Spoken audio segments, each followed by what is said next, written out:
Mesdames et messieurs, bonsoir et bienvenue à ce nouveau webinaire organisé par l'ESCP Alumni Santé en partenariat avec managersanté.com et je suis ravie d'animer cette session en présence de Jean-Luc Stanislas.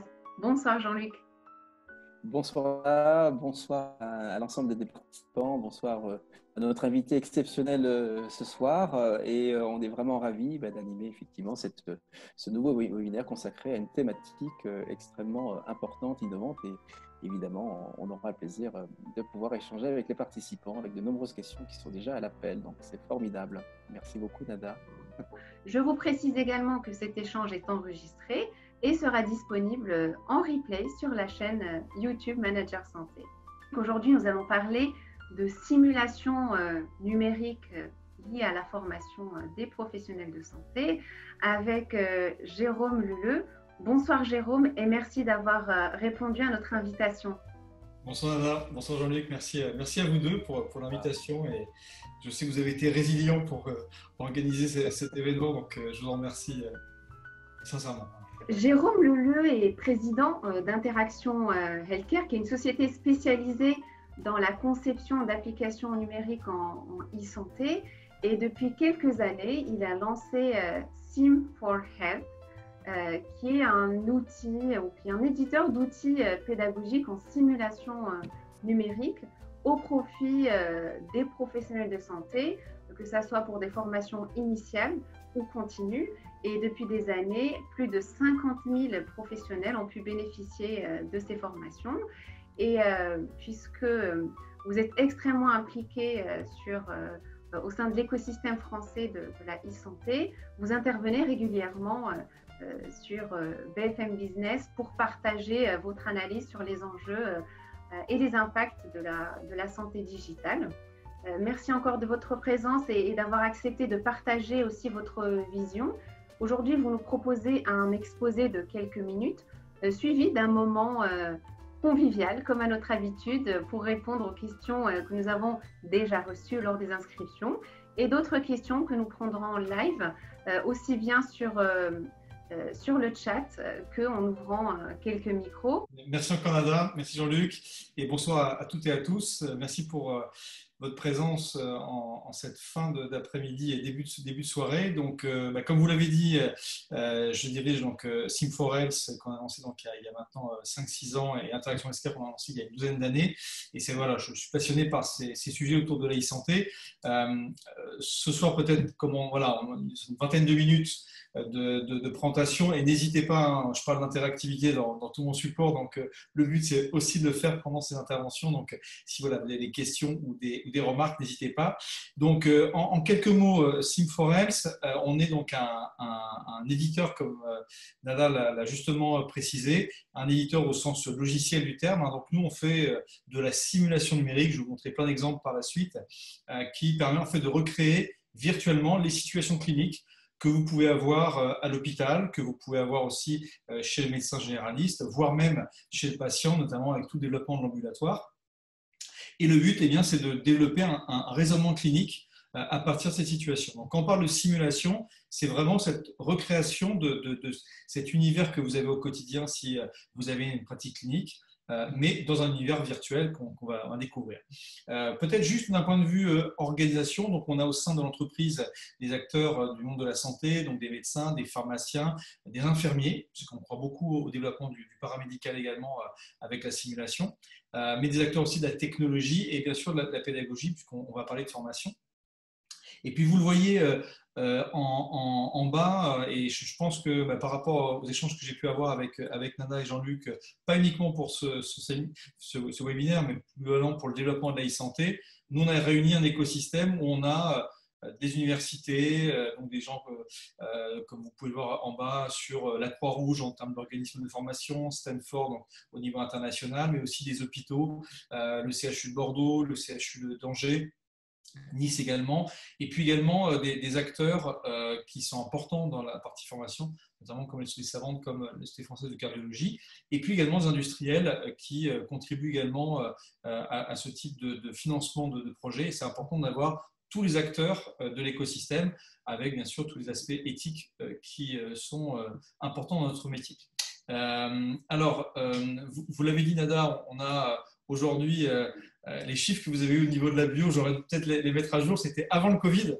Et c'est vrai qu'on a eu une accélération depuis maintenant plusieurs mois dû au fait du confinement, que le digital et le distanciel sont importants. Et donc, notre plateforme, qui s'appelle Medicactive, permet bien, de diffuser des contenus sur tablette, sur ordinateur et aussi en réalité virtuelle. Et c'est vrai que voilà, on a eu un nombre très important, j'en parlerai tout à l'heure.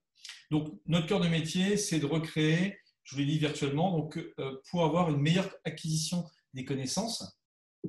Et pour cela, nous, on s'appuie sur notamment une étude qui a été faite par la Haute Autorité de Santé sur l'intérêt de la simulation. Il y a un rapport qui a été écrit en 2012 par le professeur Moll et le professeur Henry, et qui notamment, et vous l'avez en bas de l'écran, donc la définition, vous l'aurez avec le replay. Ce qui est important, c'est que la simulation en santé est un apprentissage qui est actif. Vous êtes acteur de votre formation et qui permet de retenir de manière beaucoup plus forte l'information. Lorsque je fais quelque chose, je suis acteur, forcément j'ai une rétention beaucoup plus importante par rapport à ce que je peux voir à 50% et des fois ce que je peux entendre, où là on peut des fois laisser jusqu'à 10% de la rétention. Donc c'est un élément essentiel et cette pratique de la HAS, c'est jamais la première fois sur le patient. Alors je sais qu'il y a des pharmaciens, il y a des médecins, il y a des biologistes dans ce webinaire et donc forcément peut-être des retours d'expérience où il y a toujours une première fois sur le patient, mais le but c'est de bien préparer en formation initiale mais aussi en formation continue sur une nouvelle indication, on va le voir tout à l'heure par rapport à la Covid-19, de pouvoir être formé avant d'avoir le premier patient réel. Et c'est très en lien avec ce qu'on voit à l'écran, avec le milieu de l'aéronautique, où forcément l'approche, c'est bien d'avoir une formation avec son avion. Vous imaginez qu'il y a depuis 50, 60 ans beaucoup de simulateurs, et avant de prendre les commandes avec des passagers réels, on a fait beaucoup de simulations pour bien sûr être efficace dans ce premier vol. Le numérique s'inscrit complètement en complémentarité, et ça c'est quelque chose qu'on évoqué avec Nada et Jean-Luc avant de commencer le webinaire, où le digital, le numérique et au-delà de la simulation ne remplace pas tout. C'est un élément essentiel. Vous l'avez à l'écran. Il y a ce qu'on appelle les simulations procédurales ou haute fidélité. Vous l'avez peut-être vu à la télévision dernièrement par rapport au Covid. Et donc là, l'idée, c'est qu'on va donner donc cette complémentarité, et notamment les patients standardisés que vous voyez à l'écran et qui sont des personnes qui vont simuler un médecin qui va simuler le patient. Et là, vous avez une charge émotionnelle, vous avez une expérience, parfois aussi un contact forcément visuel qui peut être beaucoup plus fort que le numérique aujourd'hui. Donc, c'est vraiment important pour acquérir des premières connaissances, des premiers automatismes, et bien sûr pour maintenir ces connaissances. Et ça, tout au long de votre carrière, des cours magistraux, en passant par les centres de simulation, et notamment tout ce qu'on appelle le fait de remettre à jour en fait ces connaissances. On parle des fois de recertification, qui est aussi un élément important. Donc, en conclusion sur la simulation, c'est une formation active, c'est des situations qui sont réalistes, c'est un entraînement que vous pouvez faire à tout moment. Et ça, je pense, c'est important aujourd'hui dans cette société peut-être un peu plus asynchrone où je vais regarder mon film quand je le souhaite. Je vais pouvoir regarder peut-être une formation, un MOOC à tel moment. Et bien là, c'est pareil, on va pouvoir s'entraîner quand on le souhaite, mais aussi de manière collaborative et autonome. Alors, ce visuel que vous avez à l'écran, c'est peut-être l'ancien monde. On espère qu'il reviendra parce que cette formation pair à pair, elle est aussi tout aussi importante. Pour être très concret, comme l'a demandé Nada et Jean-Luc, vous avez aujourd'hui 3 types de technologies. Les technologies à gauche de réalité virtuelle, où là, on va avoir un casque et on va être sur l'apprentissage de procédures. Bien sûr, c'est souvent, notamment pour des organismes de formation, une image d'innovation parce qu'il faut pouvoir apporter de nouvelles solutions.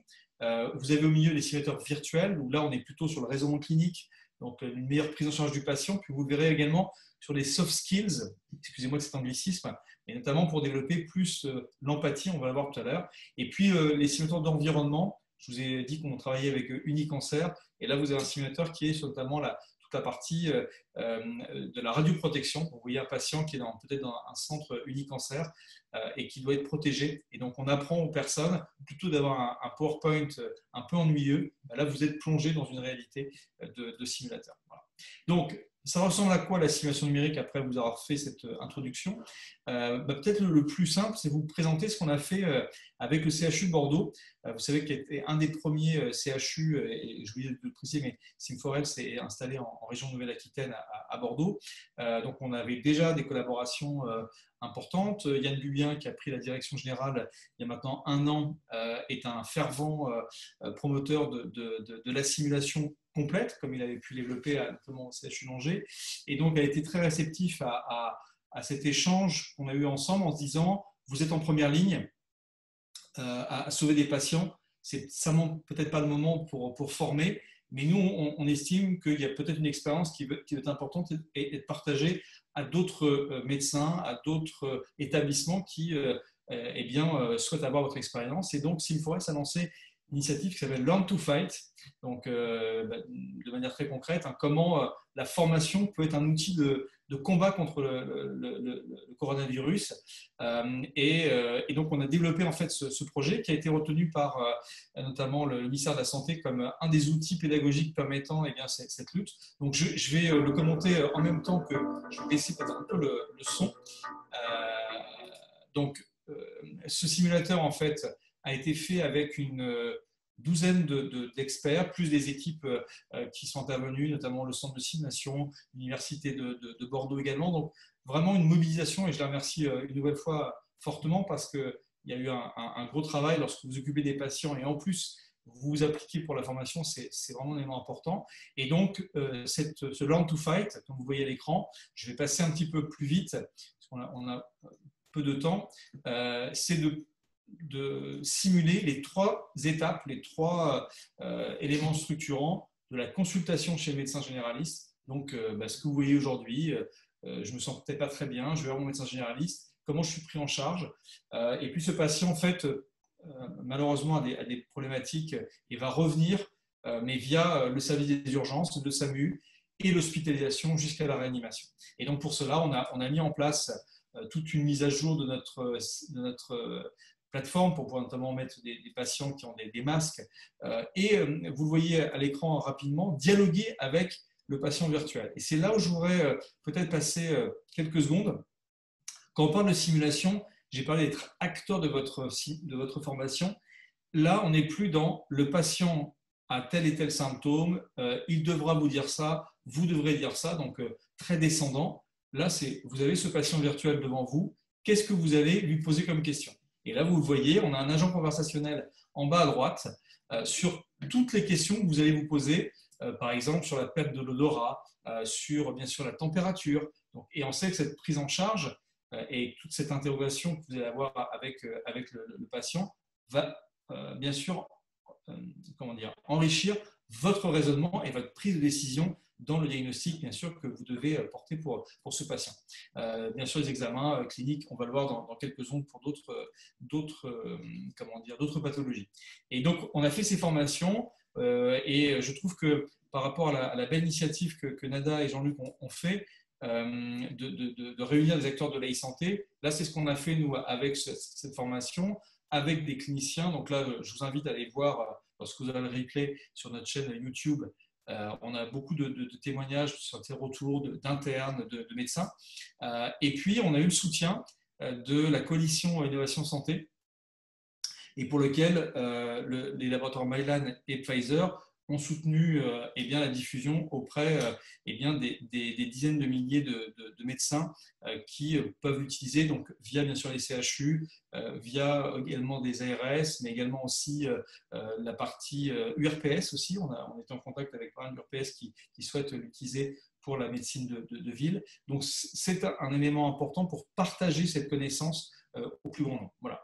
Donc sur les cas d'usage de la simulation numérique, Vous l'avez, vous voyez, sur des formations qui peuvent être autonomes, ça peut être des staffs, comme vous voyez au milieu, ça peut être des formations présentielles, des formations à grande échelle, de réalité virtuelle, des groupes à distance. Bref, un mélange de l'ancien monde et le nouveau monde, si vous me permettez. Et c'est là où je pense que lorsqu'on a préparé avec Nada et Jean-Luc, on a vraiment travaillé sur ce côté d'hybridation, on a repris le mot tout à l'heure, d'hybridation de votre formation, de votre démarche pour bien permettre une meilleure expérience pour les problèmes de santé. Alors la simulation numérique, ce n'est pas que les gestes techniques, ce n'est pas que des connaissances médicales, même si on va bien sûr travailler beaucoup sur, par exemple, des nouvelles indications, ça peut être le cas dans la COVID-19, notamment sur des comorbidités, et on sait très bien qu'en pneumologie, en cardiologie, en oncologie, on peut avoir bien sûr des prises en charge qui vont évoluer avec ce virus. Là, je vous montre un projet qui est passionnant. Vous savez que le 13 octobre dernier, c'était la journée notamment nationale du cancer du sein métastatique, et on a développé en fait l'an dernier, ça a été diffusé à l'ESMO en Asie, à l'époque on pouvait encore voyager, et bien un simulateur que vous avez en réalité virtuelle également sur écran classique, sur tablette, mais avec ce casque, en fait, on va former des oncologues à une meilleure prise en charge de patientes, notamment en cas de rechute, et qui va expliquer que parfois on va parler trop vite, on va avoir peut-être des mots trop techniques, peut-être pas assez d'empathie, alors que les personnes qui sont bien sûr avec les patientes essayent de sauver la patiente souvent, et donc essayent de mettre toutes les chances pour que cette patiente puisse guérir de son cancer. Mais il faut améliorer encore cette empathie. Et donc, vous avez toute une expérience où la patiente n'écoute plus ce que vous dites. Et souvent, les médecins retirent le casque en disant « mais la voix, on ne comprend plus rien, ça ne marche plus ». Et on dit non, c'est là où ça commence la simulation, c'est que voilà ce que ressent, ce que peut entendre ou ne pas comprendre la patiente. Et il y a tout bien sûr un cheminement pédagogique qui est proposé et qui est passionnant. Et donc, on est en train de le déployer dans plusieurs pays dans le monde. Alors, par rapport à la thématique de ce soir, c'était important de vous expliquer quand même la simulation. À l'heure du Covid, forcément, aujourd'hui, il faut pouvoir les utiliser. Donc, forcément, c'est tous les bureaux que vous voyez au quotidien. Il faut utiliser ces outils de communication pour permettre, avec vos visioconférences, peut-être pour certains avec votre outil de CRM, de permettre une dimension, mais qui soit la plus interactive possible. On voulait vous mettre en évidence un projet qui a été fait avec la société marocaine de simulation et qui a utilisé notre plateforme lors d'un séminaire qui a réuni pendant 3 jours près de 70 000 personnes en Afrique pour partager ce simulateur. Donc, ils ont pu le voir et découvrir un peu la prise en charge, comme on a pu vous présenter il y a quelques secondes. Donc, ça, c'est important. Donc, vraiment, la relation avec ce qu'on appelle les Key Opinion Leaders, donc ceux qui ont vraiment un rôle et une reconnaissance scientifique et médicale, utilisent de plus en plus ce type de solution. Et donc, notamment, je vous montre l'exemple de la Société française de cardiologie, qui en 2019, donc vous voyez, on n'était pas encore à l'époque de la Covid-19, enfin de la Covid actuellement, mais avait peut-être déjà anticipé de se dire il faut donner des outils digitaux. Et donc sur Medicactive, vous avez une plateforme qui a été personnalisée au nom de la SFC. Et là aussi, je finirai rapidement sur cet exemple, vous avez ce simulateur qui, je vais baisser là aussi le son. Là, vous avez donc la possibilité d'accéder à ce simulateur où vous allez pouvoir poser des questions à ce patient, comme j'ai montré tout à l'heure. Mais là où vous allez voir certaines pathologies qui sont extrêmement intéressantes, notamment sur ce profil du patient. Donc, tout à l'heure, quand on posait la question, avez-vous par exemple de l'asthénie ou de la fièvre, ça va rentrer dans le protocole et dans le dossier médical. Là, vous venez de voir un ECG. Vous pouvez faire une auscultation pulmonaire et entendre et écouter. Donc, participer toujours au raisonnement clinique, qui est un élément essentiel. Et là, donc, ça a été mis à disposition de 8000 cardiologues pour cette formation. Et le but, c'est bien sûr d'enrichir. Vous voyez, donc, on peut avoir d'autres éléments. Donc, vous avez des quiz, vous avez ce qu'on appelle également des drag and drop. Donc, c'est un peu là aussi en utilise. Vous prenez des éléments et vous les glissez. Donc, toujours pour essayer de travailler sur le côté, bien sûr, plus ludique de l'approche et le débriefing, qui est un élément essentiel. On va pouvoir donc débriefer sur l'usage, parce que quand on parle de simulation numérique, l'important, c'est de pouvoir partager ces retours avec l'ensemble. Et je finirai sur des nouvelles plateformes aujourd'hui qui existent. Donc là, vous voyez, on est sur Zoom. Aujourd'hui, vous avez des plateformes comme Virbela, qui est une plateforme où vous avez une sorte un peu de personnage virtuel, et vous allez pouvoir, donc vous voyez, vous avez Clémentine Dupouy qui ressemble virtuellement peut-être à Nada, et voilà, donc Nada, vous pourriez avoir votre personnage directement sur l'application. Et ce qui est intéressant, c'est que en fait, vous allez pouvoir vous rencontrer comme dans la vie réelle, mais avec peut-être plusieurs milliers de kilomètres de distance ou de séparation, pour pouvoir donc partager. Donc, vous voyez en haut à gauche tous les contenus qui sont proposés. On l'a fait avec Laval Virtual, qui a fait un événement sur la réalité virtuelle. On a reçu près de 7000 personnes, et notre société Sim4Health s'occupait de la partie présentation, notamment de la formation. Et donc, on a pu le partager à des Américains. Il y avait pas mal de représentants d'Afrique également qui étaient présents pour voir comment ça peut utiliser également en Asie. Et puis, vous avez HTC Vive. Nous, Sim4Health, c'est le partenaire au niveau mondial sur toutes les applications de santé. Et donc, vous avez une nouvelle plateforme qui va permettre de travailler de manière collaborative avec ces solutions. Et donc, je finirai pour tenir les 20 minutes que j'avais promis à Nada et à Jean-Luc. On en est fiers parce que voilà, on vient de passer plusieurs mois. Alors, je vous dis, nous, on est peut-être en 4e, 5e ligne, on ne sait pas, mais on s'est mobilisé. On a permis gratuitement l'accès à 50 000 futurs infirmiers et infirmières dans le monde entier, en France, en Canada, en Belgique, en Algérie, en Tunisie, au Maroc, en Suisse, pour permettre cet accès, parce qu'ils n'avaient pas d'autres solutions, et pour lequel on a eu un beau prix il y a quelques jours, qui est donc une initiative solidaire qui a été reconnue, et puis bien sûr ce simulateur que je viens de vous évoquer. Donc on s'est mobilisé, je pense que c'est important, on est dans le domaine de la santé, et il faut que les acteurs de la technologie, de la e-santé, pour reprendre le terme de Nada, doivent aussi être présents auprès des patients, auprès des pôles de santé dans cette situation bien complexe, mais c'est, je pense, collectivement qu'on va pouvoir passer à une étape plus positive, on l'espère. Voilà, Nada, Jean-Luc et toutes et à tous, j'espère que ça vous a plu de découvrir la simulation numérique en santé. Excellent, très très belle découverte avec beaucoup d'apprentissage et des questions qui foisonnent déjà. Alors, une première qui a été posée par M. Jean-Michel Budet. Qui valide les contenus?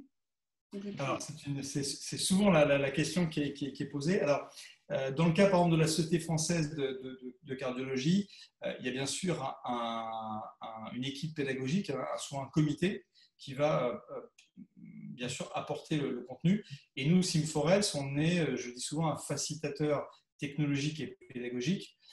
Mais clairement, la validation, on a des personnes qui vont, bien sûr, d'un point de vue scientifique ou médical, pouvoir interagir avec nos partenaires, nos clients. Mais la validation est toujours, bien sûr, de l'acteur qui va pouvoir valider. Donc, dans le cas présent de la Société française de cardiologie, dans le cas du CHU, ça a été les praticiens hospitaliers, donc les PEPH qui ont participé sur le projet, le docteur Damano qui a participé à toute la coordination, y compris l'Université de Bordeaux, et également le Collège Santé qui a un comité pédagogique. Donc ça, c'est essentiel. Nous, on est extrêmement exigeants sur cette qualité.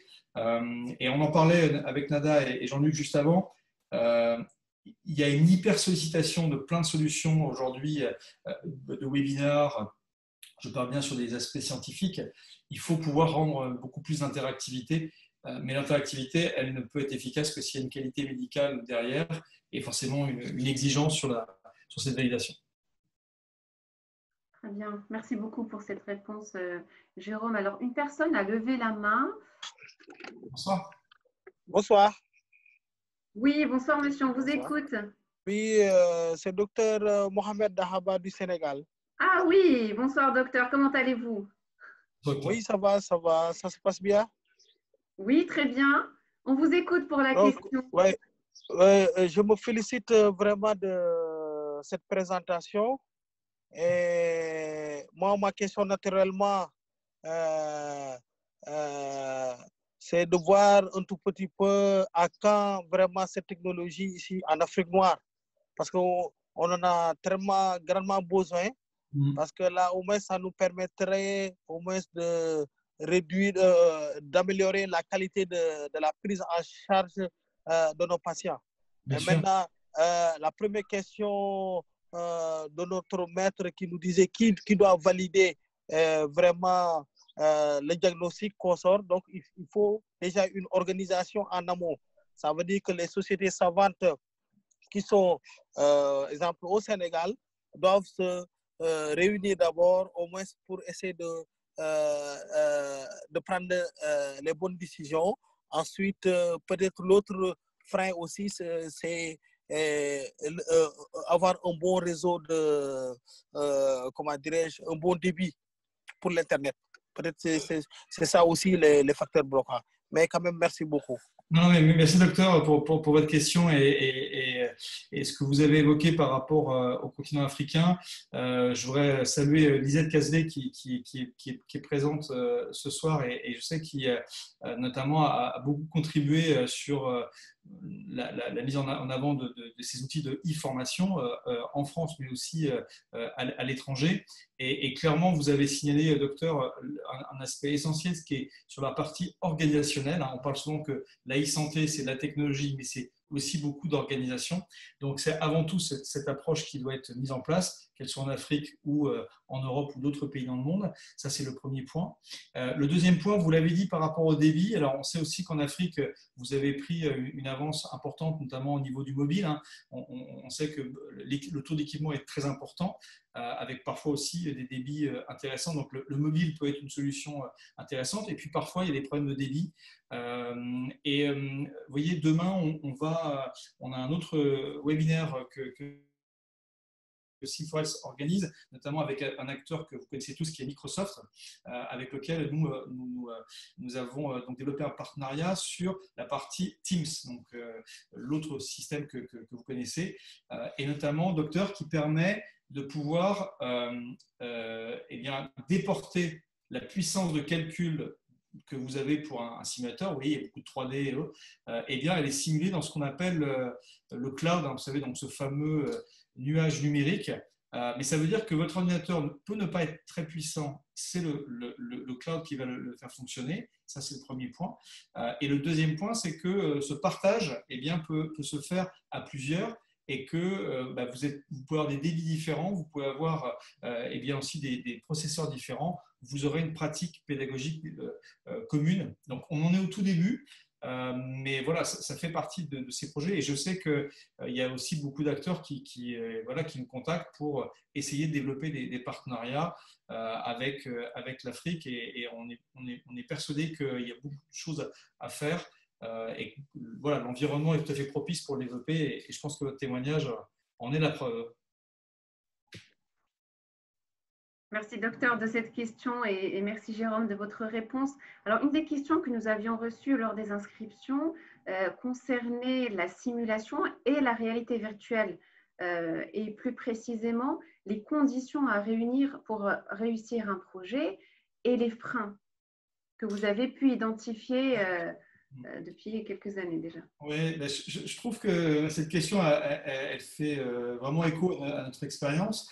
Je vous ai parlé, alors je ne veux pas être trop long, mais c'est une anecdote qui est assez caractéristique de ce qu'on fait au niveau de la simulation. On a équipé plusieurs IFSI, donc Institut de formation en soins infirmiers de Nouvelle-Aquitaine, où la région de Nouvelle-Aquitaine est très impliquée sur le développement de la e-santé en général, et bien sûr sur les formations, et qui a contribué en fait à la création de l'outil que je vous ai présenté tout à l'heure.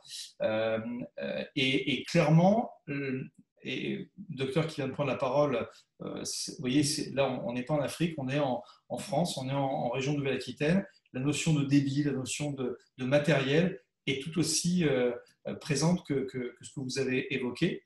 Et donc, il a fallu équiper les formateurs. Je ne parle pas encore de réalité virtuelle, mais il a fallu les équiper en ordinateur et puis en débit. Et en fait, je fais souvent l'analogie avec, par exemple, Netflix, où le coût d'accès, c'est à peu près 50 € par an et par apprenant. Donc, vous voyez, moins de 5 € par mois. Et c'est comme si Netflix venait chez vous en vous disant ça va être voilà, moins de 5 € par mois, et vous allez lui dire bah, bien sûr, pas de problème. Sauf qu'à la fin de la phrase, vous dites oui, mais si vous me payez l'écran parce que je n'ai pas d'écran pour regarder Netflix. Eh bien, c'est pareil pour nous en simulation numérique en disant c'est super ce que vous faites en réalité virtuelle, mais je n'ai pas le casque pour pouvoir le faire. Et donc, il faut pouvoir avoir une vision systémique du déploiement et donc de pouvoir permettre l'accès à ce simulateur, mais aussi à le matériel. Et donc, des acteurs comme la région Nouvelle-Aquitaine ont vraiment cette vision intelligente de dire il faut bien sûr offrir les contenus, ce que propose Sim4Health, mais aussi accompagner sur le déploiement en termes de haut débit, de matériel pour les équipes pédagogiques, en réalité virtuelle pour pouvoir le faire. Et c'est ce qui va permettre le déploiement. Et c'est un peu comme votre smartphone. Si vous avez un smartphone, vous n'avez qu'une application, ce n'est pas très intéressant. Par contre, si vous voulez quand même cette application, sans le smartphone, vous ne pourrez pas le faire. Donc, une fois que vous avez le smartphone, ben, vous allez mettre une deuxième application de réalité virtuelle, une deuxième peut-être expérience pour peut-être les patients. Donc, pour nous, le socle de déploiement de la réalité virtuelle, c'est un élément essentiel. C'est aujourd'hui un frein, mais qui est en train d'être levé avec aussi notamment ce qu'on appelle les casques autonomes. Vous n'avez plus besoin de fil, d'ordinateur, tout est mis dans l'intelligence du casque. Donc là aussi, je dis souvent qu'on est en 1983 de la réalité virtuelle et on va bientôt arriver dans les années 2000 et bientôt 2020 de la réalité virtuelle. Voilà. Et ça va très très vite. Donc on arrivera vite en 2020, 2025. Oui, la courbe d'accélération est quand même très, très forte. Ouais, bien sûr. Complètement. Alors, je propose d'ouvrir le micro à Joséphine qui nous avait envoyé sa question. Alors, le temps qu'elle réactive, je lirai une question qu'on vient de recevoir de Jean-Noël. Bonsoir, merci pour l'échange. Ne faut-il pas proposer un kit avec un ordinateur et un casque réalité virtuelle autonome? Mais à quel prix? Oui. Ça complète la question. Non, mais la question est tout à fait directe. Bien sûr, cette partie de kit, nous, c'est ce qu'on propose aussi. Sim4Health n'est pas comment dire, une société qui est spécialisée dans le matériel, notamment la fourniture de réalité virtuelle, mais on a un rôle de conseil, un rôle d'accompagnement qui est essentiel parce que sans ce matériel, sans ce kit, pour reprendre votre terme, eh bien, les personnes ne peuvent pas le diffuser. Donc, c'est pour ça qu'on a développé des partenariats avec HTC Vive, avec Apple, qui est très présent dans le monde de l'éducation, pour essayer en fait d'avoir ces kits. Donc, pour être très concret, aujourd'hui, un kit réalité virtuelle, alors classique, c'est-à-dire vraiment avec les fils et autres, avec l'ordinateur, vous serez sur des budgets entre 3 à 5 000 € par établissement. Donc, ce n'est pas une somme anodine, c'est quand même un budget qui est important pour ces établissements. Et si vous passez sur la partie autonome, là, on va descendre vers des 600 à 700 € pour le faire. Donc, vous voyez, on passe de quasiment 5 000 € à 8 ou 10 fois moins cher pour ce type de solution. Donc, ça sera aussi un des éléments de déploiement. Et vous avez aujourd'hui des fermes de casques en Asie où, au même titre que vous avez peut-être vu dans les collèges de vos enfants, il y a, vous savez, des racks où vous allez récupérer un petit iPad pour le faire. Ben là, vous avez un rack où vous récupérez votre casque de réalité virtuelle et vous pouvez l'utiliser. Donc, et peut-être un des freins aujourd'hui, vous comprenez, c'est qu'au-delà du fait du confinement et on va pouvoir se déplacer, mais en dehors du confinement, la notion d'hygiène, lorsque vous transmettez un casque de réalité virtuelle, là, tous les événements sur lesquels on a participé en termes bien sûr de nettoyage et autres sont des éléments par rapport à la Covid-19 aujourd'hui qui sont assez importants. Donc, quand vous le faites de chez vous de manière individuelle, forcément, vous limitez ce risque. Bien, merci beaucoup. Joséphine, bonsoir. Bonsoir, merci de prendre ma question. Oui, d'abord, les technologies immersives représentent effectivement une branche très, très spécifique et très innovante de la formation en santé, mais ma question était un petit peu plus large parce que, je dirais, on ne pointe plus le nombre de rapports d'instituts divers et les rapports publics qui pointent le manque de formation des professionnels de santé au numérique, que ce soit la formation initiale comme la formation continue. Donc, ma question un peu provoque, mais comment est-ce qu'on fait pour passer à l'acte, quoi? Je pense que vous avez participé en fait à la préparation du webinaire, parce qu'on en a parlé juste avant, quelques minutes avec Nada et Jean-Luc. Donc, merci pour votre question qui va vraiment en ce sens-là. Et c'était en fait un peu une question un peu provoque, c'est un peu mon cri du cœur, c'est que je pense qu'aujourd'hui, et nous on l'a vu l'exemple avec l'action de gratuité pro bono que nous avons faite pour les soins infirmiers, on l'a fait de manière tout à fait spontanée et c'était important de pouvoir le faire. Et donc c'était gratuit parce que quand vous êtes dans une situation de complexité, de réorganiser votre hôpital, et là dans le cas présent l'IFSI, vous n'allez pas dire je vous fais 50% de réduction, voire même 1 euro. C'est une complexité donc il fallait retirer le frein financier. Et donc l'usage s'est développé parce qu'il n'y avait pas, il y avait un peu comme la télémédecine, il n'y avait pas de possibilité autre. Et donc cet usage, il a été important. On a eu énormément de retours en disant mais les étudiants ont adoré, les équipes pédagogiques se l'ont approprié. Et donc l'usage aujourd'hui, et vous l'avez parfaitement dit madame sur l'usage, il est bon. Sauf qu'aujourd'hui, quand vous avez un établissement à 50 € par an et par établissement, en moyenne, ça va faire un budget entre 8 à 14 000 € à peu près en moyenne, selon la taille des IFSI. 8 à 14 000 €, 50 € par étudiant, quand je vous dis presque moins de 4 € par mois, ce n'est pas grand-chose par rapport à ce que vous pouvez voir sur d'autres solutions. C'est 3 années de formation, c'est une dizaine de simulateurs, donc c'était beaucoup d'investissement. Ce n'est pas grand-chose en rapport avec notre investissement. Mais c'est beaucoup pour un établissement. Et nous, la discussion qu'on a aujourd'hui, c'est très bien, mais si je mets 12 000 € chez vous, mon budget il est constant. Donc, il faut que ces 12 000 €, je les récupère autre chose. Donc, ce n'est plus le numérique qui vient aider, c'est le numérique qui vient retirer quelque chose. Et ça, le système ne peut plus continuer. C'est-à-dire qu'il faut à un moment dire, OK, ce numérique, eh bien, il est important, pas que la période de confinement, que dans cette hybridation de la formation que j'évoquais, eh bien, on puisse se dire, écoutez, on va, et je parlais de la région de l'Aquitaine qui l'a parfaitement compris, mais il y a d'autres régions aussi qui maintenant mettent le numérique en disant, on vous met des moyens supplémentaires. Donc, ce n'est pas le digital retire des moyens pour peut-être, je ne sais pas, un mi-temps pédagogique qui peut être intéressant à l'établissement. Donc, moi, je vais dans le sens de votre question qui n'est pas du tout provoque, qui est au contraire extrêmement réaliste. C'est fléchons des budgets dessus. Là, on a parlé du plan de relance. Voilà, nous, on a des établissements qui nous disent on aimerait le faire, mais on n'a pas les moyens.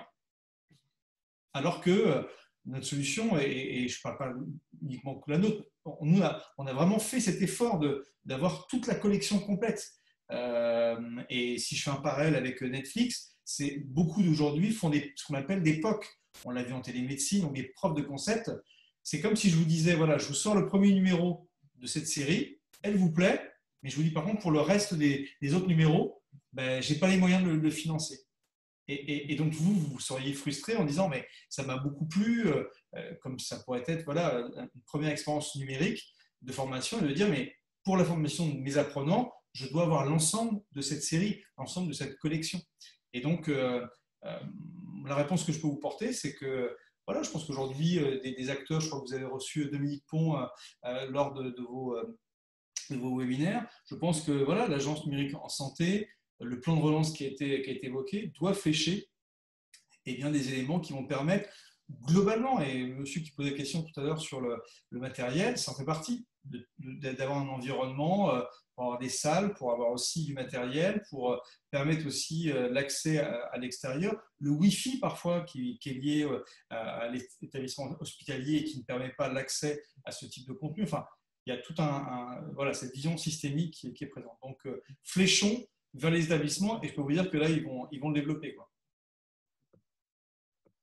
Qu'en est-il du rôle des pharmaciens pour les 10 prochaines années et comment ils peuvent s'inscrire justement dans cette dynamique de formation à la fois initiale et continue? Alors, c'est vrai que, bon là je vous ai parlé beaucoup du monde médical, du monde paramédical.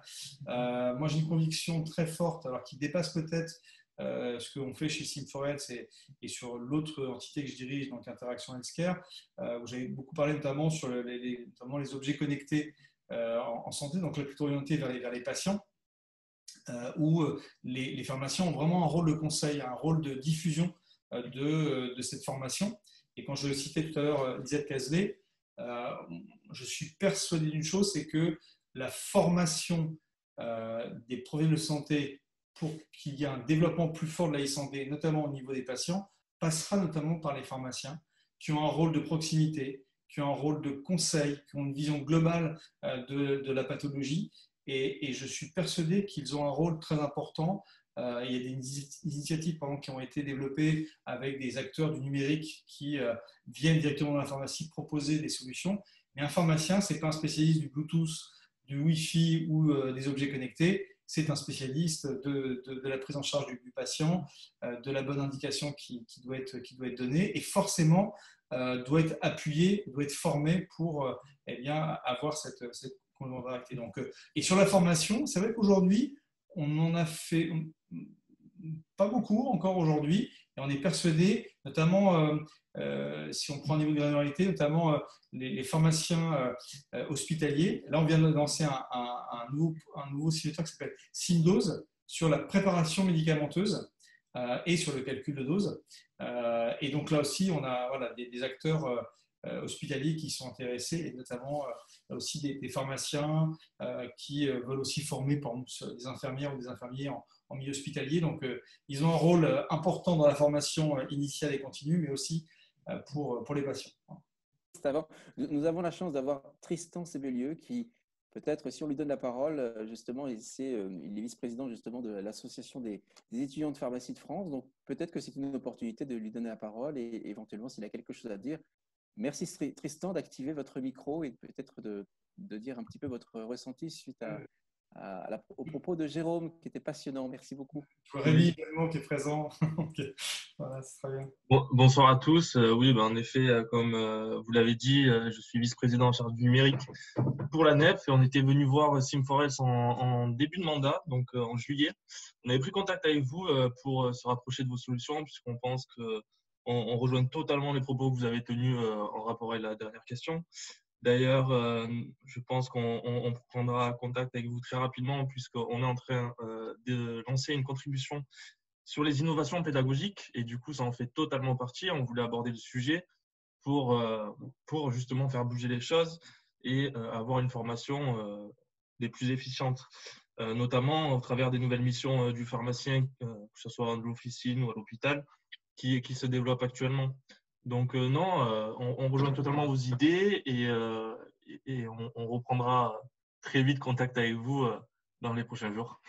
Merci Tristan. Et juste peut-être pour répondre, et c'est très, très concret, c'est que au sein de l'équipe de Sim4Health, on parle des pharmaciens, on a un pharmacien qui s'appelle Guillaume Brun, qui est responsable des produits chez nous et qui sera la meilleure personne pour pouvoir intervenir sur le sujet. Et même si vous voyez, nous, on n'a pas l'expertise en interne sur la partie médicale parce qu'on estime qu'elle est plutôt présente chez nos partenaires et les structures qu'on a évoquées, sociétés savantes et tous les autres acteurs. Ce qui me semble important, c'est d'avoir une compréhension métier. Et typiquement, vous voyez, la personne qui s'occupe du développement de la collection de soins infirmiers chez nous, c'est un infirmier qui est Guillaume de Cormeil, qui est infirmier détaché du CHU de Toulouse et qui intervient chez nous sur le développement, sur la compréhension. Il fait une thèse également sur le développement de ces outils. Et je peux vous dire que quand vous avez, comme l'a évoqué Tristan, un pharmacien qui discute avec un autre pharmacien, avec parfois des pratiques différentes ou des expertises différentes, forcément, il y a une expertise qui est beaucoup plus simple à échanger. Et le cas de Guillaume de Cormeil est un élément très important au niveau pédagogique parce qu'on parle le même langage. Et donc, vraiment, ce travail de compréhension, d'empathie presque métier nous semble essentiel. Oui, totalement. Et je me permets de rebondir. Je pense que sur des projets comme celui-ci, il faut aussi se tourner vers les enseignants, qui sont à la fois souvent des pharmaciens hospitaliers, qui ont la double casquette. Et c'est avec eux qu'on peut construire vraiment un produit vraiment efficient et qui servira au mieux la formation de demain. Avec plaisir, on sera présent à vos côtés. Merci beaucoup. Merci beaucoup, Tristan, de ce témoignage. Un participant s'interroge relativement à la formation pour les médecins libéraux. On a parlé d'hospitaliers, de pharmaciens. Qu'en est-il de la médecine libérale? Alors, c'est une bonne question, notamment, je vous ai parlé sur le projet de la Covid-19, où notamment les échanges que j'ai pu avoir avec Yann Bubien lorsqu'on a lancé le projet ensemble, il y avait vraiment un sujet de la relation ville-hôpital, hein, qui est un vrai sujet sur le parcours de soins par rapport aux patients. Et j'ai une conviction que, bien sûr, la médecine libérale, qu'elle soit généraliste ou spécialisée, peut utiliser ce type d'outils. Je vous ai parlé tout à l'heure de détecteurs comme l'URPS qui étaient intéressés pour pouvoir le diffuser. Je pense qu'il y a malheureusement une problématique qui est commune pour le monde privé comme pour le monde hospitalier, c'est un manque de temps. Et clairement, la partie formation est souvent difficile à mettre en place. C'est pour ça que la situation dans le cadre de congrès, dans le cadre d'événements spécifiques peut être un moyen de rencontre important. Mais clairement, au même titre que pour les patients, tout ne se passe pas à l'hôpital. Cette réflexion sur cette relation ville-hôpital, parcours de soins, on l'a aussi au niveau de la formation. Et nous, on essaie vraiment de développer des collaborations avec des médecins généralistes, avec des médecins libéraux sur certaines spécialités, notamment sur des sujets qui nous tiennent à cœur, par exemple sur les maladies rares, où on sait par exemple que les errances diagnostiques peuvent être bien sûr identifiées chez les médecins généralistes pour une meilleure prise en charge auprès des spécialistes, alors bien sûr libéraux, mais aussi hospitaliers. Donc il faut avoir une vision là aussi assez globale, assez systémique pour intégrer. Se pose bien sûr la question chez vous du modèle économique et donc forcément d'être présent auprès des organismes également qui sont référencés à NDPC et qui peuvent aussi délivrer ce type de contenu. Merci Jérôme. Donc question de Rémi. Quelles sont les ressources nécessaires pour développer un projet de simulation? Alors, les ressources humaines, le temps et puis le matériel, j'imagine. Oui, alors là aussi, tout dépend un peu de comment vous voyez la construction en fait, de ce simulateur. En fait, il y a deux modèles au sein de SimForEms. On a les simulateurs que nous allons créer de manière spécifique. Je vous ai montré plusieurs exemples pour lesquels on va mettre une ingénierie particulière, donc avec des techniciens, des ingénieurs pédagogiques et des instructeurs métiers santé. Et donc là, c'est toutes les typologies clients que j'ai évoquées tout à l'heure. On a également ce qu'on appelle un outil auteur qui a pour but en fait de permettre la création soi-même de contenu. On a, et là si on prend un prisme peut-être un peu international, parce qu'on a parlé bien sûr de la France, on a parlé de l'Afrique, on a notamment l'université d'Alabama College, qui est un de nos clients, et qui, dans le cadre notamment de ce confinement que, bien sûr, les États-Unis ont aussi connu, on crée en fait leur propre simulateur sur notre plateforme. Donc, vous pouvez vous connecter ce soir sur Medicactive et créer vous-même vos propres simulateurs. Alors, bien sûr, il y a des limites, comme tout système auteur, sur des niveaux, par exemple, la réalité virtuelle n'est pas encore intégrée avec ce module, mais permet d'avoir un premier niveau parce qu'on est persuadé que le partage, l'évolution rapide de ces contenus passe par une appropriation. Donc, vous êtes capable d'aller sur un site internet et faire une configuration très simple, un billet sur SNCF et autres. Vous êtes capable de le faire sur Medicactive parce que l'expertise, elle n'est pas technologique, elle est pédagogique, elle est médicale. Donc, on est en train de développer là d'autres modules, notamment sur le paramédical. Donc, clairement, sur un projet, pour être plus concret et rapide, sur un projet, on va dire à façon, on est sur des projets qui vont durer entre 3 à 6 mois et qui vont nécessiter, pour les experts, entre une dizaine d'heures et une trentaine d'heures, donc à étaler sur une période que je viens d'évoquer. Et pour la partie outil-auteur, vous avez le temps d'écriture, qui peut être à peu près le même, hein, mais pour la création, en 2-3 heures, votre simulateur peut être créé. Et donc derrière, le docteur qui évoquait le développement en Afrique, eh bien, vous pouvez ensuite le diffuser auprès des acteurs. Et notre modèle économique, c'est qu'une fois que le simulateur est créé par vos soins, eh bien, on le facture à l'usage, donc avec des abonnements qui permettent de dire, bah, écoutez, j'ai tant d'apprenants qui vont l'utiliser, et bien derrière, je vais pouvoir eh bien, avoir un abonnement. Et on a un troisième modèle qui est important pour tout le monde, où on a donc une sorte de store pour Medicactive et qui permet en fait de pouvoir aussi le diffuser à d'autres acteurs. Et là, on fait un partage de revenus parce qu'on estime que la partie pédagogique qui a été la vôtre eh bien, a un intérêt pour d'autres personnes. Et comme tout éditeur eh bien, de plateforme ayant ce type de système, on va pouvoir le partager.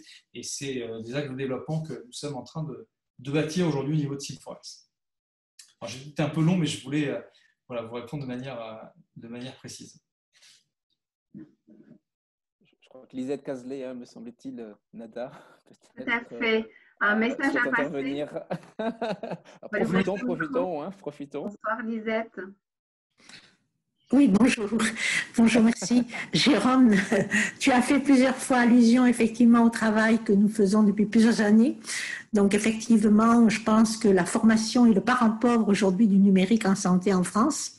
Les rapports sont multiples. On a encore une déclaration dans le cadre du Ségur de la santé sur les intentions de former les acteurs de santé. Donc je pense que ce soit par la simulation, que ce soit par des moyens en présentiel, que ce soit par le numérique, des systèmes hybrides ou des MOOC, tout à distance. Effectivement, je pense qu'aujourd'hui, il y a nécessité d'amplifier, d'accélérer non seulement le numérique en santé, mais la formation numérique en santé, parce que pour bien soigner, je pense, les patients avec le numérique, je pense que le passage par la formation était vraiment un moyen intermédiaire et absolument indispensable pour les futurs professionnels de santé. Oui, et puis peut-être, Lisette, j'évoquais il y a quelques secondes là, sur notamment le nouveau simulateur qu'on sort au niveau de la partie donc SimDose. On est sur la préparation médicamenteuse. On sait que c'est une des demandes. Donc, on le fait avec les éditions Fouché, donc du groupe Hachette. Donc, vous voyez, il y a aussi des collaborations intelligentes à mettre en place où des spécialistes, et Nada, vous l'avez précisé en amont sur le monde un peu entre le numérique et les acteurs plus classiques. Là, clairement, on est dans des acteurs qui commencent à découvrir le monde du digital, mais veulent s'associer avec les bons partenaires. Comme nous, eh bien, on s'est appuyé sur eux pour avoir toute l'expertise et tous les auteurs avec lesquels ils travaillent. Moi, je suis persuadé d'une chose, c'est que ce simulateur, quand on parlait tout à l'heure d'être acteur de sa formation, quand vous avez peut-être un problème basique de calcul qui peut arriver à tout le monde, on sait très bien, on parle des niveaux en anglais, ça peut être le niveau en mathématiques sur le calcul, on n'a pas envie de le montrer en formation devant tous ses collègues et autres. Là, vous avez un simulateur qui va vous permettre de retravailler soit en formation initiale ou en formation continue sur ces principes, bien sûr, de la préparation médicamenteuse, mais aussi sur le calcul de dose. Et bien là, vous permettez aux gens de se tromper dans ce qu'on appelle dans la simulation le jeu par l'erreur, mais qui apprend de manière individuelle et ensuite collective. Je suis persuadé qu'une personne qui va comprendre le mécanisme en s'amusant de manière plus ludique va demain dans sa pratique au quotidien être intéressant. Je pense qu'on pourrait avoir un débat au niveau hospitalier de dire ce n'est pas une dépense, mais c'est un impact pour le système de santé. Et donc, là aussi, tu l'as dit, Lisette, c'est souvent le parent pauvre. Nous, on est persuadés que la formation, si elle apporte quelque chose de positif, ça peut être pour les établissements privés, ça peut être pour les établissements publics, parce que ça a un intérêt. Donc, c'est souvent du bon sens. Et il faut que maintenant ce bon sens se traduise par des décisions fortes et également sur des fléchages financiers que j'ai évoqués tout à l'heure. Absolument. Donc, il est vraiment très important que les établissements de santé raisonnent investissement et pas dépenses. Oui, c'est ça. Absolument. C'est bien l'approche. Voilà. Et donc, nous, on travaille aussi avec des industriels, notamment sur le dispositif médical, où le fait de pouvoir eh bien, former et notamment d'avoir un matériel qui doit, vous savez qu'il y a souvent des ingénieurs biomédicaux, on peut avoir des absences, on peut avoir des personnes qui vont être en congé le jour de la formation. Il faut pouvoir permettre eh bien, cette diffusion en permanence et donc d'avoir, et moi c'est ma conviction, c'est que la démarche qu'on appelle un peu servicielle, notamment pour les acteurs, la délivrance d'un médicament, la délivrance d'un dispositif médical devra être accompagnée de formation, de services, d'information et de formation qui seront bien sûr de manière, je vais parler en amont, éthique, importante. Et c'est là où on doit revoir voilà, le fonctionnement. Quand je parlais tout à l'heure de la coalition Innovation Santé, pour diffuser le simulateur de la Covid-19, c'est la réunion de la coalition Innovation Santé qui réunit une cinquantaine de partenaires. Il y a la PHP, il y a BPI France, des industriels de la santé, dont Mylan et Pfizer, et qui disent « Ok, on a notre rôle à jouer aussi », et ils n'interviennent pas du tout sur le contenu. Il y a vraiment excusez-moi du terme encore, un firewall très important, et là-dessus, moi, je suis draconien sur cette approche-là, pour dire on n'intervient pas sur le contenu, mais on soutient. Et moi, je suis très fier que les acteurs privés et publics travaillent intelligemment, qu'on dépasse un peu ces clivages qui sont parfois peut-être d'un autre temps, ou toujours dans un esprit de transparence et d'éthique que j'évoquais. Et là, on peut avoir des modèles qui peuvent être très intéressants. On a plusieurs questions, je crois. Plusieurs questions, plusieurs témoignages. Nous allons peut-être ouvrir, pour rester dans la parité, le micro à Pierre qui a à nouveau un partage d'expérience, un témoignage. Pierre, bonsoir. En attendant que Pierre réactive son micro, je vous lirai la question de Thérèse Psuc qui nous a fait parvenir une question. Êtes-vous prêt à développer des simulateurs numériques autour des chemins cliniques pluriprofessionnels avec des patients partenaires en formant à l'utilisation d'un outil de coordination, le workflow? Alors je pense qu'en fait, Thérèse pose une fausse question puisqu'elle a déjà la réponse. Thérèse, que je salue, que je remercie, qui a beaucoup travaillé avec Guillaume de Cormeil, donc de notre équipe, donc qui est infirmier.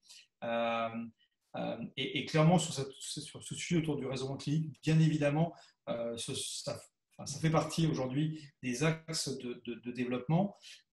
Et je trouve que par rapport au VCP et aux expertises que vous développez, je trouve que c'est important d'avoir à chaque fois l'équilibre entre l'intérêt et je pense la passion qu'on peut diffuser par ce métier, et puis également l'équilibre financier que j'évoquais toujours, et que clairement aujourd'hui on est dans l'évolution et le développement de l'entreprise sur ces nouveaux produits. Et typiquement, je parlais de Simdose, ce que propose Thérèse pourrait être un axe d'investissement. On se doit bien sûr à chaque fois d'avoir, au-delà du développement de la plateforme qu'on est en train d'assurer avec Medicactive, essayer à chaque fois d'avoir comment on le finance et comment il s'inscrit dans la diffusion auprès d'établissements de formation, auprès du grand public. Et sachez par exemple que Simdose, et je pense que Thérèse connaît bien le sujet, aujourd'hui, la vente se fait également en ce qu'on appelle en B2C. Nos clients en général sont plutôt des établissements hospitaliers, des IFSI, des industriels, donc ce qu'on appelle B2B. Là, nous, on s'adresse, on se dit qu'un étudiant, bien sûr en formation, mais aussi quelqu'un qui est dans l'activité, qui souhaite s'améliorer ou reprendre certains basiques, va l'acheter lui-même. Donc clairement, cette partie raisonnement clinique qu'évoque Thérèse, ça peut être des axes d'investissement, bien évidemment, pour lesquels à chaque fois là, on aura bien sûr l'exigence de savoir comment on peut l'intégrer dans notre plateforme. Après, il y a aussi un aspect, quand on a parlé d'outils auteurs où les gens créent eux-mêmes, nous on investit en se disant ça va être utilisé par la communauté et le développement. Et là, bon, j'insiste une nouvelle fois aussi sur l'expertise française à l'international qui pourra être un élément important. Alors peut-être, docteur Rémi Collomb, qu'est-ce que tu en penses, Nada, qui est pharmacien, mais qui est un passionné aussi, et peut-être qu'il aurait la possibilité. Je vois qu'il a aussi posé une question. On va lui ouvrir son micro. Oui, c'était plus un commentaire. Donc, effectivement, la partie simulation et formation avec l'outil, la solution est super important. Il faut quand même que ça reste intégré au niveau de l'établissement avec un vrai plan de formation. C'est-à-dire qu'effectivement, on va proposer et pousser les professionnels à suivre ce module, mais ensuite les accompagner aux pratiques quotidiennes pour regarder justement le côté retour d'expérience efficace et appropriation sur les pratiques. Parce que autrement, ça restera d'un côté le côté formation théorique, et l'essaimage est un peu éparpillé. Donc, finalement, il y a vraiment tout ce qui est travail d'équipe, le truc de formation. Et là, franchement, ce mode de formation par réalité virtuelle, simulation est très efficient. Voilà, c'était juste un petit commentaire. Merci, Rémi. Merci beaucoup. Merci beaucoup pour ce commentaire. Alors, est-ce que Pierre Schul a réussi à activer son micro pour peut-être poser le complément de question? Bonsoir, Pierre. Bonsoir. Non, mais je n'avais pas particulièrement de questions. J'avais juste réagi lorsque Jérôme indiquait que la possibilité que des soignants eux-mêmes puissent créer leur propre module de simulation. Je trouve que la démarche est extrêmement vertueuse. Alors, je ne suis pas soignant moi-même, je suis plutôt sur la dimension produit numérique et en santé en particulier. Mais je trouve extrêmement intéressant la démarche qui consiste à ouvrir en fait les canaux de production de contenu à des spécialistes, parce que on sait que les modèles économiques les plus vertueux aujourd'hui sont ceux des plateformes numériques qui ont commencé à construire et à produire du contenu, mais qui surtout l'ouvrent à l'extérieur. Et c'est comme ça que la vertu de la communauté des sachants permet d'enrichir les autres. Et il y a un effet masse et un effet et des externalités positives extrêmement importantes à ce type de modèle qui, en plus, économiquement, est extrêmement vertueux pour des entreprises comme Sim4Health. C'était juste un commentaire de cette nature. Merci, Pierre. Oui, on partage complètement avec, en plus, la dimension, au-delà d'être vertueuse, elle a aussi pour ambition de pouvoir développer toutes ces pratiques également à l'international. J'insiste bien, je pense que ça fait partie pour la dynamique que portent Nada et Jean-Luc de mettre en avant l'écosystème français. On a toutes les expertises et les compétences pour aller à l'international, et forcément, nativement, nos outils numériques nous permettent de pouvoir le développer. Et je vous ai donné l'exemple de l'université aux États-Unis, mais c'est également le cas en Asie, et on a plein d'autres aujourd'hui en termes de développement. Donc, pour nous, c'est vraiment ce prochain axe de développement pour l'entreprise. Nous serions curieux, enfin, Nada, je ne sais pas ce que tu en penses, mais de faire réagir peut-être en direct Jean-Michel Budet, quand même, qui propose de façon régulière des dossiers consacrés dans la revue Gestion hospitalière sur le numérique, la e-santé. Alors peut-être, qu'en pense-t-il peut-être sur le fait de participer à l'accélération, quelque part, de cette prise de conscience parmi les dirigeants? Alors, est-ce qu'il est avec nous? Est-ce que vous m'entendez? Oui, parfaitement. Nous sommes ravis de vous écouter. Merci. Moi, je suis assez enthousiasmé par ce que j'ai entendu, parce que c'est vraiment une dynamique assez extraordinaire. Donc, merci pour cette présentation. Moi, je pense que par rapport à ce qui a été dit par rapport à l'hôpital, il n'y a pas trop de problèmes financiers, de fait. Notamment pour tout ce qui est la formation des paramédicaux. On est dans une relation avec la région où il y a eu transfert de compétences, vous le savez, il y a une dizaine d'années maintenant, vers les conseils régionaux. Donc, les régions ont la compétence sur la formation des IFSI. En tout cas, elles sont elles qui financent. Donc, je pense que dans le cadre des plans État-région, il y a de quoi faire. Si l'État accompagne ces mouvements, les régions peuvent le faire. Et donc, c'est facilitant. Donc là, on doit trouver des moyens supplémentaires assez facilement avec une certaine dynamique entre les établissements et les conseils régionaux.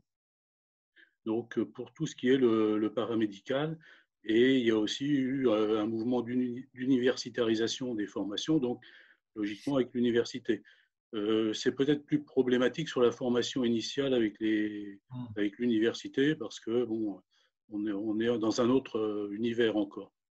Par ailleurs, sur la formation continue, je pense qu'il y a aussi les moyens parce que ce n'est qu'un problème d'arbitrage. Il y a un pourcentage réservé à la formation continue dans les budgets, donc il y a le 1% de la masse salariale qui est réservé à cela.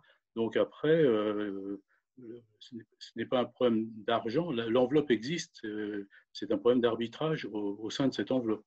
Tout à fait d'accord. C'est très important ce que vous venez de dire parce que c'est bien le point que j'évoquais au tout début sur cet arbitrage et ce curseur qui doit être mis au niveau du numérique. Alors bien évidemment, il ne faut pas que ce soit au détriment, donc il y a peut-être la taille de l'enveloppe qui doit être développée, mais je suis tout à fait d'accord avec vous et sur la formation continue, il y a un développement très, très, très important et je sais que par exemple, des acteurs comme la NDPC essayent aussi de développer cette partie numérique avec bien sûr tous les sujets d'arbitrage. Je trouve que votre terme est tout à fait adapté.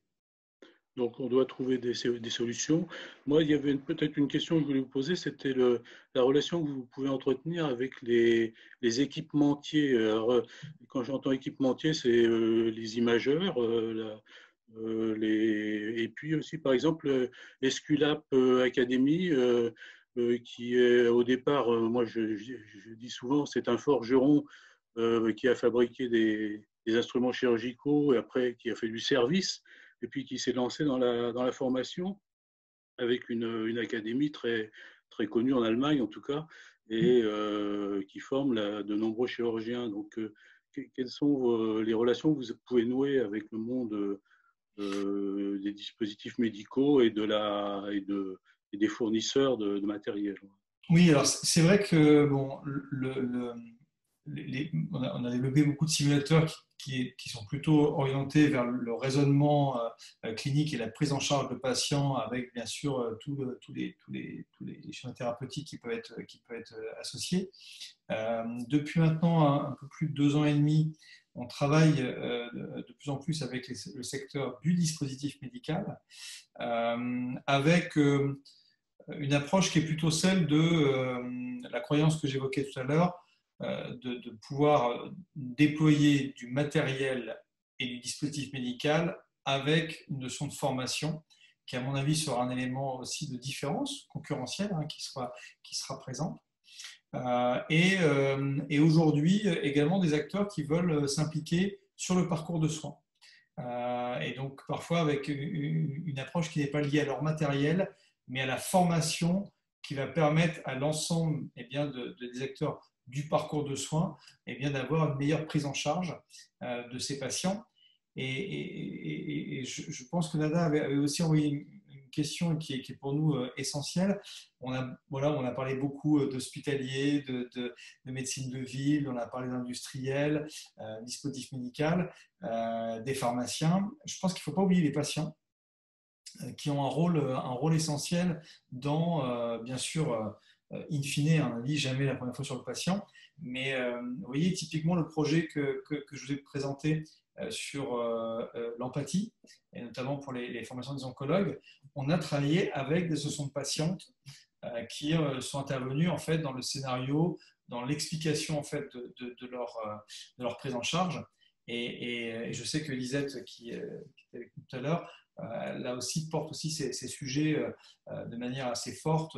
On discute beaucoup avec les associations de patients pour intervenir également dans la création de ces contenus, même si, in fine, nous, c'est pour les problèmes de santé, on pense que le rôle du patient doit être également intégré de manière la plus noble et la plus éthique, parce qu'in fine, c'est quand même pour eux que sont faits ces dispositifs et ces médicaments.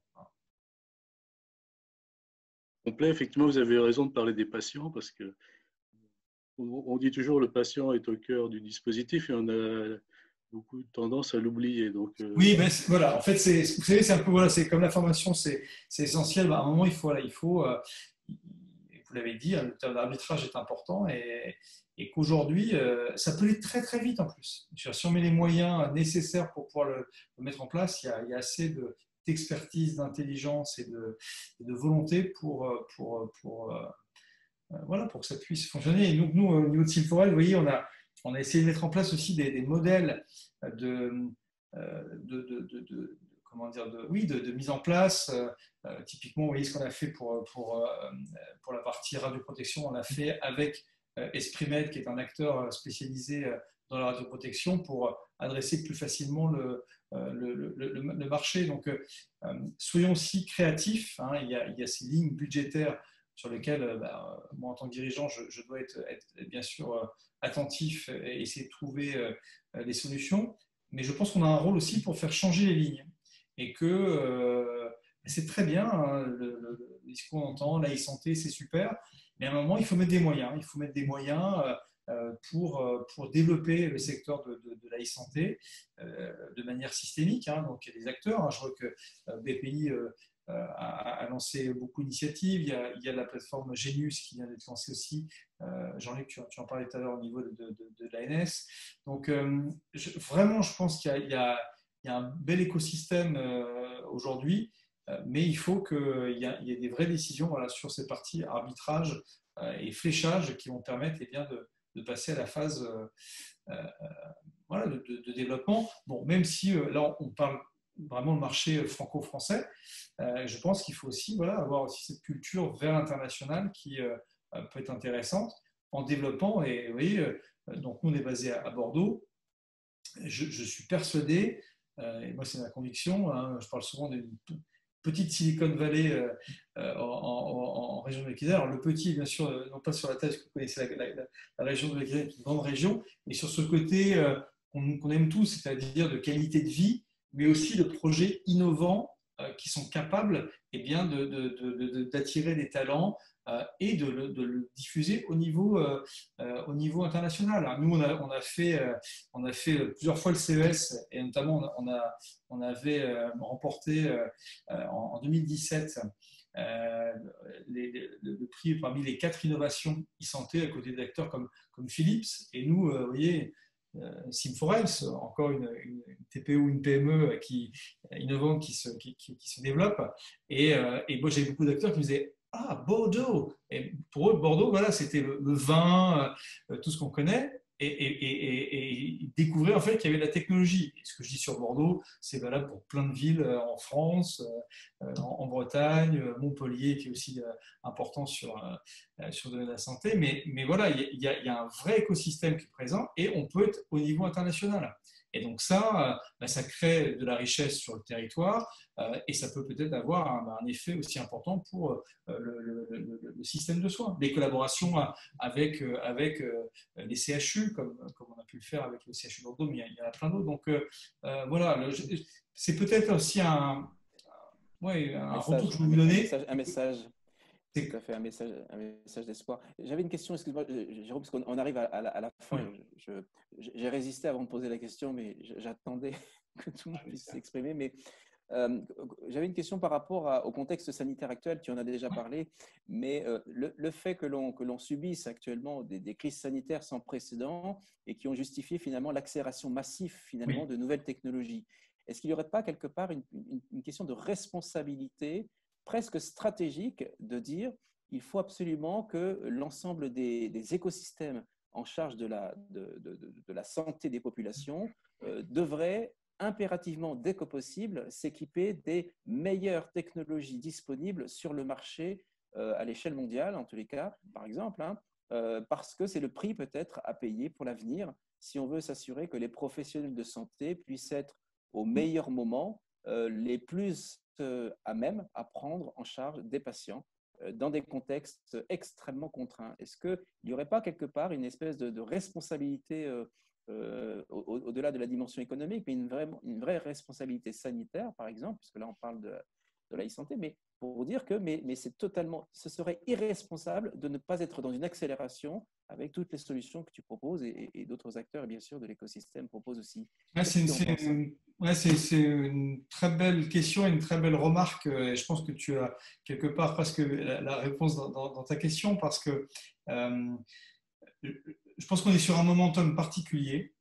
Et c'était un peu ce que je voulais témoigner à la fin de mon propos, et je pense que tu l'as bien anticipé, c'est que au même titre que le télétravail, où il y a encore beaucoup de questions, beaucoup d'informations, la télémédecine, les outils de formation et de partage de connaissances médicales et scientifiques, enfin, tout ce qu'on a pu voir, la prise en charge des patients, tout cela a volé en éclats dans la manière la plus positive du terme, c'est-à-dire qu'on a montré que le télétravail, ça ne marchera pas, on ne peut pas et autres.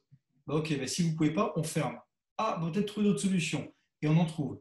Attention, je ne fais pas l'apologie du télétravail, je dis juste, pour des sociétés comme les nôtres, forcément, on est nativement et on s'est adapté.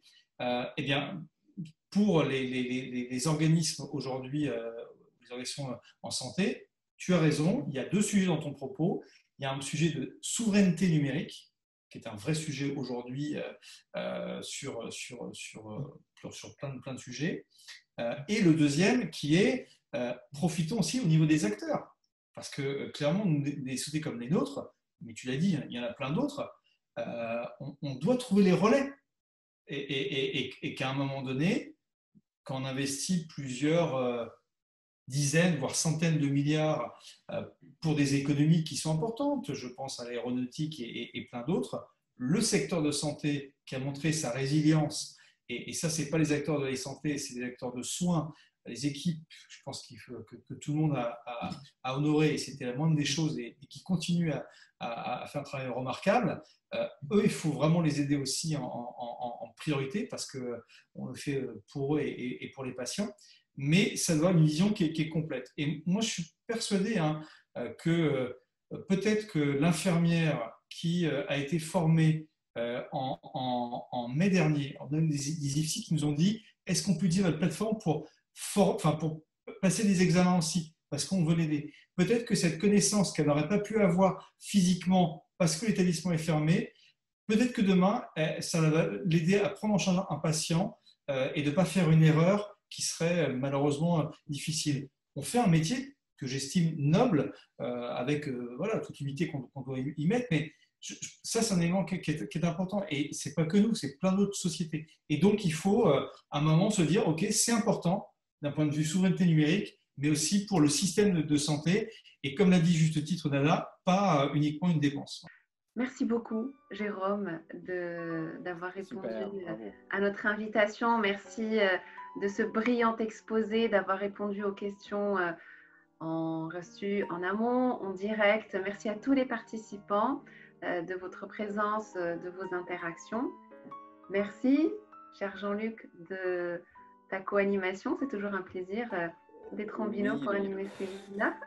Le plaisir est partagé, et c'est vraiment toujours très enthousiasmant d'avoir toujours des participants qui sont fidèles et qui n'hésitent pas aussi à intervenir et à participer à cette co-construction finalement dans le champ de la e-santé. Donc Jérôme, tu en as beaucoup parlé avec beaucoup d'empathie. Je trouve ça vraiment formidable de la part d'une entité, voilà, une entreprise, une start-up, mais avec vraiment cette volonté très humaniste, et ça c'est vraiment très plaisant.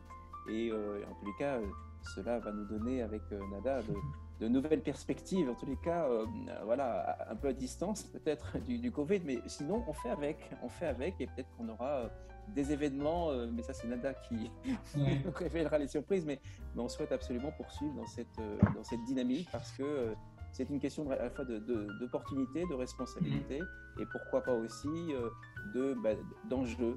Il y a des enjeux que nous devons maîtriser pour pas que ce soit récupéré par d'autres entités qui ont le monopole. Je ne citerai pas de... Mais bon, c'est vrai qu'on a absolument besoin quand même d'être... Je voulais aussi vous remercier en mot de conclusion, donc Nada et pour l'organisation, et aussi pour la qualité de l'animation, parce que je fais pas mal d'interventions, et je peux vous dire, voilà, j'ai passé vraiment un très bon moment avec vous.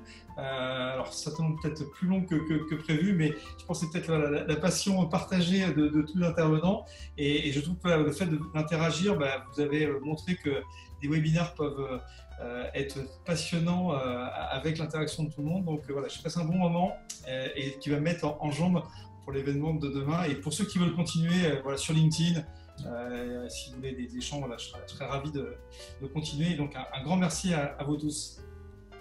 Merci beaucoup, merci pour cette conclusion. On n'est pas BFM, mais on essaie de faire au mieux en tant qu'animateur amateur. Merci encore à tous. Passez une très belle soirée. Portez-vous bien et à très bientôt. Au revoir. Au revoir.